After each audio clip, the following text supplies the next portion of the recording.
শুভ সন্ধিয়া। আজি হৈছে 29 জানুৱাৰী আৰু আজি হেনো মৌনী অমাৱস্যা।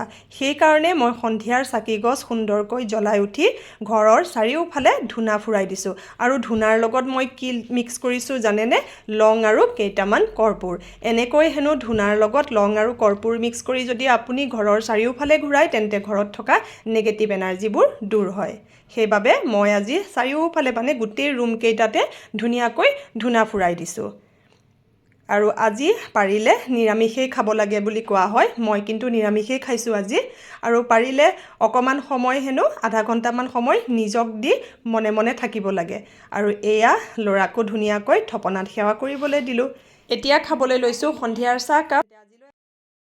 দি চাহ তাহ খাই সকলোবোৰ আজৰি কৰি এতিয়া ল'ৰাৰ পঢ়া শুনা কামলৈ আহিছোঁ। এয়া ল'ৰাই আজি কি পঢ়িছে বাবা? আজি কম্পিউটাৰ পঢ়িছে। তাকে এয়াও হৈছে মোৰ এটা গুৰু দায়িত্ব। তাকে ল'ৰাক ধুনীয়াকৈ পঢ়াই লওঁ। তেনেহ'লে আজিলৈ আহিছোঁ।